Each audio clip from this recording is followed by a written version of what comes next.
इस दुनिया में से बहुत सारी खतरनाक जगह है जहाँ पर आप गलती से भी चले गए तो फिर पछतावा करने के लिए समय भी नहीं मिलेगा, क्योंकि जिंदा वापस आने का कोई सवाल ही नहीं बनता। तो इस वीडियो में हम कुछ ऐसी जगह के बारे में जानेंगे जो आपके होश ही उड़ा देंगे, इसलिए इस वीडियो को आखिर तक देखना, क्योंकि भविष्य में आप कभी घूमने जाओगे तो फिर गलती से भी इन जगह पर मत जाना। Number 1, snake island, Brazil. इस नाम से आपको पता चल चुका होगा कि यह आइलैंड कितना खतरनाक है। इस जगह पर आपके ऊपर, नीचे, दाएं, बाएं सभी जगह पर सिर्फ आपको सांप ही दिखेंगे। इतना खतरनाक होने की वजह से यहाँ के सरकार ने भी इस आइलैंड पर इंसानों का जाना पूरी तरीके से बैन कर दिया है। यह आइलैंड आपको दूर से तो बहुत ही सुंदर दिखेगा, लेकिन नजदीक जाने पर आपको सिर्फ सांप ही दिखेंगे। साइंटिस्ट के अनुसार इस जगह पर 1 स्क्वायर मीटर में कम से कम 1 से 5 सांप तो दिखने को मिल ही जाएंगे, इसलिए कोई भी इंसान जानबूझकर इस आइलैंड पर जाने की हिम्मत नहीं करता। माना जाता है कि इस आइलैंड पर 1920 में एक लास्ट इंसान रहा था। उसके बाद कोई भी इंसान इस आइलैंड पर नहीं रहा, और वह इंसान एक लाइट हाउस कीपर था। हाँ, वहाँ पर एक लाइट हाउस भी है, और उसी की निगरानी के लिए वह इंसान अपने फैमिली के साथ वहाँ पर रहा करता था। लेकिन एक रात सांपों ने उन पर हमला कर दिया और उन सभी को मार दिया। उसके बाद उस फैमिली के साथ क्या हुआ यह बात किसी को नहीं पता। और ऐसी भी कहानी बताई जाती है कि एक मछुआरा केले तोड़ने के लिए उस आइलैंड पर गया था, और केले तोड़ते वक्त उसको सांपों ने काटा, और जब तक वह घर वापिस आता तो उससे पहले उसी बोट में उस मछुआरे की लाश मिली। इस आइलैंड पर 4000 से भी ज्यादा सांप है, और वे भी सारे के सारे जहरीले, जिनका नाम है गोल्डन लैंचर्ड। अगर ये सांप इंसान को काटता है तो साला यमराज जी अपनी गड्डी लेकर उसका स्वागत करने के लिए तैयारी होते हैं। मेरा मतलब 1 घंटे के अंदर इंसान की मौत होती है। बहुत सालों पहले यह आइलैंड भी ब्राजील का एक हिस्सा था, लेकिन समंदर के पानी में इंक्रीमेंट होने की वजह से, मतलब बढ़ाव होने की वजह से, यह आइलैंड ब्राजील से अलग हो गया और सारे के सारे सांप वहीं पर फंस गए। ब्राजील में 90% से भी ज्यादा सांपों के काटने की वजह से जो लोग मरते हैं उनमें इन्हीं गोल्डन लैंचर्ड सांपों का हाथ होता है। एक फ्री एडवाइस दूं, अगर आपको कोई मजाक उड़ाता है ना तो उसको छोड़ो इस आइलैंड पर, फिर देखते हैं क्या होता है। Number 2, Poveglia, Italy, the most haunted island. यह छोटा सा आइलैंड विनिस और लिडो आइलैंड के बीच में है, और यह दुनिया का सबसे हॉन्टेड आइलैंड है। सन 1976 में जिन लोगों को प्लेग या फिर विचित्र किस्म के विकार होते थे उन लोगों को इस आइलैंड पर छोड़ा जाता था। उसके बाद इस आइलैंड पर एक मेंटल हॉस्पिटल भी बनवाया गया जो 1968 तक ठीक ठाक चल पाया, लेकिन उसके बाद उसको भी बंद कर दिया गया, और तब से यह आइलैंड पूरी तरीके से मनुष्य विरहित है। बहुत सालों पहले जब बुब्योनिक प्लेग की महामारी के चलते रोमन लोगों की आधी से भी ज्यादा जनता मर चुकी थी, तो कुछ समझदार लोगों ने सोचा कि जिनको यह प्लेग हुआ है उनको इस आइलैंड पर छोड़ा जाएगा, क्योंकि उनकी वजह से और लोगों को प्लेग ना हो। इसलिए उन सभी लोगों को इस जगह पर मरने के लिए छोड़ दिया गया था। जब अगली बार फिर से प्लेग की महामारी आई तो 1 लाख से भी ज्यादा लोगों को वहां पर छोड़कर उन्हें जिंदा जलाया गया। इसलिए ऐसा कहा जाता है कि इस जगह पर जाने के बाद वहां पर मौत की गंध महकती है, और इस आइलैंड के जमीन में आधी मिट्टी है और बाकी सारी इंसानों के जिस्म की जली हुई राख है। इस आइलैंड पर जो मेंटल हॉस्पिटल था उसमें एक साइकोपैथ डॉक्टर भी था जो वहाँ के लोगों पर अमानवीय एक्सपेरिमेंट्स करता था। वह मानता था कि मेंटल इलनेस दूर करना है तो मस्तिष्क खंड छेदन ही करना होगा, इसलिए वह छेनी और हथौड़े से उन्हें फाड़ता था और उन्हें तड़फा तड़फा के मारता था। इसलिए आज के टाइम पे इटली के सरकार ने इस जगह पर जाने के लिए टोटली बैन किया है, लेकिन फिर भी कुछ पैरानॉर्मल इन्वेस्टिगेटर्स इलीगल तरीके से इस जगह पर जाते हैं। ऐसे ही एक टीम उस जगह पर गई थी और 24 घंटे उस आइलैंड पर फंसी हुई थी। उन लोगों ने बताया कि वहाँ पर बहुत सारी विचित्र घटनाएं होती थी। उन्होंने बताया कि वह जगह उन्हें शापित सी लग रही थी। उन्हें कुछ भयानक आवाज सुनाई देते थे। उन्हें लग रहा था कि उनके आसपास कोई डरावनी सी नेगेटिव एनर्जी मंडरा रही है। वह कहीं पर जाते थे तो उनके पीछे पीछे किसी के चलने की आवाजें आती थी। उनको वहाँ पर कुछ कटे हुए बाल भी देखने को मिल गए, और उन्होंने बताया कि उनके सारे इक्विपमेंट्स उस जगह पर माल फंक्शनड यानी खराब हो गए थे।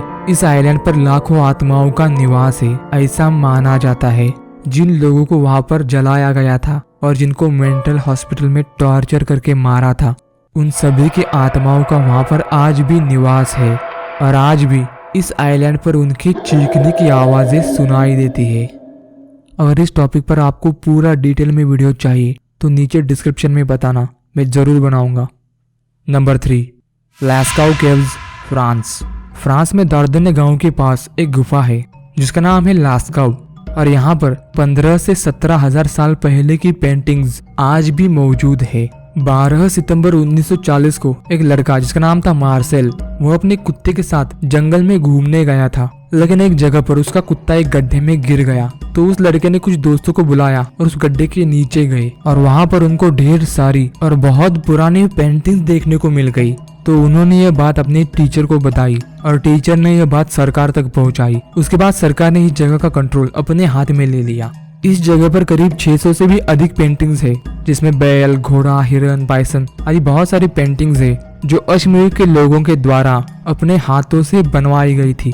1948 में बहुत सारे रिसर्च और उन पेंटिंग्स को पूरी तरीके से एग्जामिन करने के बाद उस गुफा को आम लोगों के लिए खोला गया। उसके बाद इस पेंटिंग्स को देखने के लिए एक दिन में करीब 1000 से भी ज्यादा विजिटर्स आने लगे।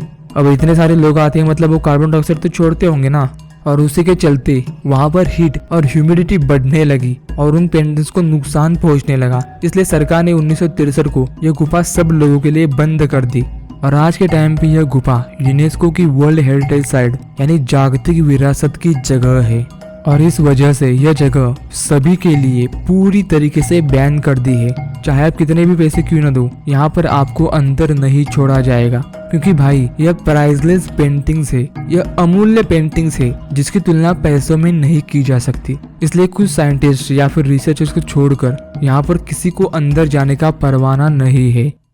लेकिन मैं क्या कहता हूँ, हमारे इंडिया के बच्चे कहीं से भी अंदर घुस जाएंगे, एक बार छोड़कर तो देखो, क्योंकि हमारे देश में टैलेंट का कोई कमी नहीं है। अब हम बच्चों के लिए 1 लाख तो बनता है यार। Number 4, Svalbard seed vault, Norway.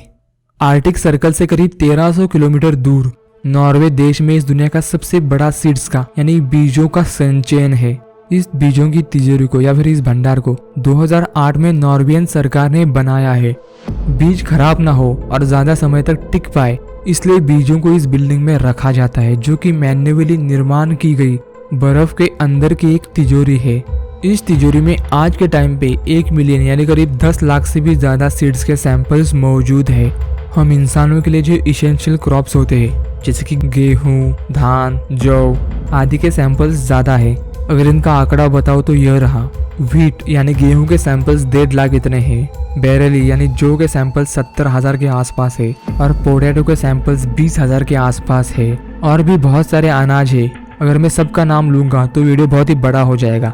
इस तिजोरी को इसलिए बनाया गया है कि अगर भविष्य में कोई आपत्ति आ गई या फिर कोई नैसर्गिक विपदा आकर धरती पर के सारे अनाज खत्म हो जाए तो ऐसी हालात में कोई बैकअप होना चाहिए, इसलिए एज ए बैकअप इस तिजोरी को निर्माण किया गया है।